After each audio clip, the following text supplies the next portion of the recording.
अब मैं गुजारिश करूंगा डॉक्टर नवशरण कौर जी से कि वो आए और अपनी बात तो हमारे दलेर और युवा पत्रकार, उनकी पहली पुस्तक, खूबसूरत पुस्तक, किसान आंदोलन के साथ वो बहुत करीब से रहे।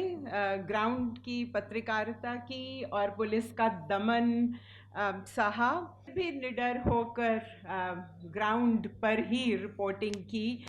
इस सब ने हमें मनदीप का फ़ैन बना दिया। बहुत खुशी है कि मनदीप की पहली किताब, खूबसूरत किताब, आज सामने आई है। आनंद जी ने शुरू किया, उन्होंने पत्रकारिता की के परिप्रेक्ष्य में इस किताब को रखकर देखा, इसकी बहुत सारी संभावनाओं के ऊपर नज़र डाली। मैं पत्रकार नहीं हूँ, और यहाँ पे मौजूद काफ़ी लोगों की तरह मैंने भी किसान आंदोलन को बहुत पास से देखा, और उसको समझने की और उसकी कुछ व्याख्या करने की भी कोशिश की। मनदीप एक बेबाक पत्रकार हैं, बेबाकी का अर्थ समझते हैं। मैं भी कुछ उन चीज़ों के लिए जानी जाती हूँ, तो साफ साफ बात करूँगी यहाँ पर, और अपनी बात सीधी और कुछ सवालों के ज़रिए करूँगी। मैंने पूरी किताब पढ़ी है, बहुत अच्छी तरह से पढ़ी है, और इसलिए मैं किताब पर ही बात करूँगी, किसान आंदोलन पर बात नहीं करूँगी। किताब में वैसे भी आंदोलन की जो परिप्रेक्ष्य है, जो किस संदर्भ में वो आंदोलन उठा, उसकी स्पेसिफिसिटी क्या थी, और भारत की मौजूदा राजनीति में उस आंदोलन का क्या महत्व था, उसने क्या रोल प्ले किया, इनके ऊपर कोई ज़्यादा चर्चा नहीं है। ना ही भारतीय स्टेट जो इस वक्त एक खास चेहरा बनाकर सामने आ चुकी है, कोई उसके ऊपर भी लंबी बातचीत नहीं है। वो एक ऐसी चीज़ के ऊपर लिख रहे हैं जो ज़मीन पर, जिसे वो कह रहे हैं कि ये ज़मीन की रिपोर्टिंग है, और उसी ज़मीन की रिपोर्ट को मैं डिस्कस करना चाहती हूँ। लार्जर क्वेश्चंस को मैं नहीं समझती कि यहाँ पे उनके प्रश्न उठाने का कोई लाभ है या कोई मतलब भी है। ग्राउंड ज़ीरो मेरे हिसाब से मनदीप पुनिया की डायरी है, जो बहुत ही, जैसे आनंद जी ने कहा, एक बहुत ही बढ़िया तरीके से, एक बहुत खूबसूरत भाषा, जिस भाषा को पढ़ के बहुत मज़ा आया, जिसमें पंजाबी और हरियाणवी, हिंदी, हिंदुस्तानी मिक्स भाषा है, उस भाषा में लिखी हुई बहुत रोचक किताब है। वो उनकी 5 जगह जो किसान मोर्चे लगे थे, तकरीबन उन 5 मोर्चे, और जहाँ गांव में देहात में वो घूमते रहे, जहाँ पे मोर्चे और किस्म के लग रहे थे, उसकी तकरीबन डेली डायरी जैसी एक रिपोर्टिंग है। मनदीप ने इसे किसान आंदोलन की ग्राउंड ज़ीरो बताते हुए कहा है। इसी संदर्भ में मैं केवल 3-4 सवाल यहाँ पे रखना चाहती हूँ। बहुत सारे हमारे नौजवान रिसर्चर्स, जर्नलिस्ट, जानकार यहाँ हैं, तो मुझे लगता है कि ये सवाल उठाने ज़रूरी भी हैं। मैं समझती हूँ कि आंदोलनों के ऊपर जो भी लिखा जाए, उस लेखक को सबसे पहले ज़रूर आइडेंटिफाई करना चाहिए कि वो किसके बिहाफ पे जो है, किसकी ओर से बोल रहे हैं, उनका प्रश्न क्या है, वो किस सवाल का उत्तर उस किताब में दे रहे हैं, और किस प्रश्न का उत्तर उनके पाठकों को मिलेगा जब वो पाठक उस किताब को पढ़ेंगे। ये सवाल पूछना बहुत ज़रूरी है, क्योंकि ज़मीनी रिपोर्ट केवल उन सवालों के संबंध में ही रेलेवेंट है जो उस वक़्त किसान आंदोलन उठा रहा था। ये कोई एब्स्ट्रैक्ट क्वेश्चन नहीं है। उस किसान आंदोलन के संदर्भ में क्या सवाल उठे थे, ये ज़मीनी रिपोर्ट उसी को का सवाल देना बनता है। किसान आंदोलन का नेतृत्व बहुत था, जो किसान जत्थेबंदियों का एक व्यापक मोर्चा कर रहा था, और उसी के संदर्भ में मेरा सबसे पहला कमेंट है कि मुझे किताब का सवाल खोजना पड़ा। वो सवाल इतनी बहुत महत्वपूर्ण ज़ोरदार तरीके से सामने नहीं आया कि वो सवाल क्या है जिसका जवाब ढूंढा जा रहा है। मोर्चे और मोर्चे में शामिल जत्थेबंदियां या उन्हें बाहर से समर्थन देने वाली जत्थेबंदियां, उनका अपने लोगों के बीच काम करने का एक लंबा इतिहास है। उसके बारे में मनदीप ने भी बात की। खेती संकट के प्रति एक समझ है, किसान की निजात कहाँ पर और कैसे हो उसके ऊपर उनकी बाकायदा स्टैंड है। किसानों का किस रणनीति के तहत लामबंदी होनी चाहिए, किन स्लोगन्स के अराउंड उन्हें वो लामबंदी हो, कैसी मांगे कब मांगे और कौन उन्हें उठाता है और कब उठाता है, इस बातों के ऊपर अलग अलग जत्थेबंदियों के अपने स्टैंड हैं, कार्यक्रम हैं और उन्होंने लंबी लड़ाइयाँ लड़ी हैं, कुर्बानियाँ दी हैं। उस इतिहास के परिप्रेक्ष्य को अपने ग्राउंड रिपोर्टिंग के में शामिल किए बिना और उसका एक गहरा हिस्सा उसको बनाए बिना ग्राउंड रिपोर्ट कैसे एक ज़ोरदार रिपोर्ट बन सकती है, इस पर मुझे शक है। ग्राउंड रिपोर्ट का मतलब ये नहीं है कि हम सतह पर उसे फिनोमिना को देखें और वहीं रह जाएं। जो सामने दिख रहा है उसे देखना बहुत ज़रूरी है, पर वहीं रह जाना ज़रूरी नहीं है। ये एक मेथोडोलॉजिकल लिमिटेशन है की तरफ इशारा करती है और उसे जितना मर्जी आप अग्रेसिवली भी पुश करने की कोशिश करें, वो इस बात को आगे नहीं ले जाती। इतिहास को जाने बिना किसान जत्थेबंदियों के पिछोकड़ है उसको उसमें इन्वेस्ट किए बिना उनकी रणनीति पे राय नहीं, बल्कि बहुत जगह पर हमें किताब में लगेगा और वो मनदीप की जो नौजवान हैं बेबाक हैं और बहुत जल्दी में भी हैं, वो नज़र आता है कि वो उनके बहुत बारी उनकी रणनीति पे फतवा भी कस रहे हैं और उनके साथ मैं समझती हूँ कि वो थोड़ी इस काम करने में थोड़ी जल्दी में हैं। दूसरा प्रश्न ये है कि अलग अलग जत्थेबंदियों की समझ और रणनीतियों में भारी डिफरेंस हैं। वो अलग आइडियोलॉजी से आते हैं, पर ये आंदोलन एक साझा ब्रॉड मोर्चा बनाकर लड़ा गया।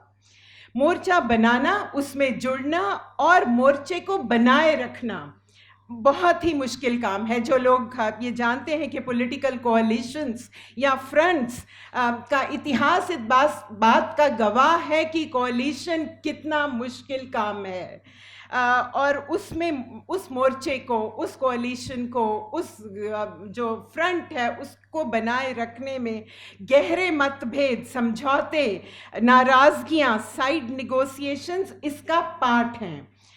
ये कोई साजिश नहीं है, ये स्वाभाविक है। मनदीप पत्रकार होने के नाते उन सारी मोर्चे के अंदर हो रही बातचीत जो बेहद मुश्किल, बहुत बार नाखुशगवार, द्वेष से भरी, अनफ्रेंडली, बहुत बारी सीमिंगली सेल्फिश बातचीत से वाकिफ रहे। पर मेरा ये मानना है कि उस प्रक्रिया को, उस प्रोसेस को किसान आंदोलन की ग्राउंड ज़ीरो मानना, ना कि उस प्रोसेस से निकले निर्णयों को ज़ीरो मानकर बात करना, ये थोड़ी नाइंसाफ़ी होगी किसान आंदोलन के साथ। हमें ये एक फैलेसी है जो मैं किताब की में बाहर अंडरलाइन करना चाहती हूँ कि आंदोलन के साथ जो भी निर्णय हुए वो उसके बहुत मुश्किल नेगोशिएशंस का एक हिस्सा थी, उनका नतीजा थी, जिसे समझना भी ज़रूरी है। दूसरी बात जो मैं सवाल लगाना चाहती हूँ, पुस्तक दावा करती है कि आम लोग, ज़्यादातर युवा और किसान जत्थेबंदियों के गैर सदस्य ही वास्तव में किसान आंदोलन की रीढ़ थे। ये सच है कि बहुत भारी मात्रा में जो किसान आंदोलन के साथ लोग जुड़े, भावुकता से जुड़े, बहुत बहादुरी से जुड़े, वो जत्थेबंदियों का हिस्सा नहीं थे। ये बिल्कुल सच है। और वो सामान्य लोग थे और उन्होंने एक प्रेशर जो है वो किसान आंदोलन के ऊपर रखा, ये भी बिल्कुल सही बात है। पर लोगों का विश्वास, लोगों का इस तरह से मोर्चे पे डटे रहना, मोर्चों में उनकी सुरक्षा, लीडरशिप के से उम्मीद पर खरा उतरना, किसान लीडरशिप के लिए एक भारी जिम्मेदारी का काम था और जिस तरह से ये तलवार की धार पे चलने का काम था। पर एक सवाल इसमें जो बनता है वो ये है कि इन आम लोगों के को साथ आने के लिए ज़मीन किसने तैयार की? इतनी तादाद में महिलाएं जो मोर्चे में आईं और शामिल हुईं, उनको ये हौसला कहाँ से आया? वो कहाँ से पैदा, कौन लाया उन बूढ़ी हड्डियों को 13 महीने तक अपनी लाठी डंगोरी लिए उस जगह पर डटे रहने पर किसने हौसला दिया?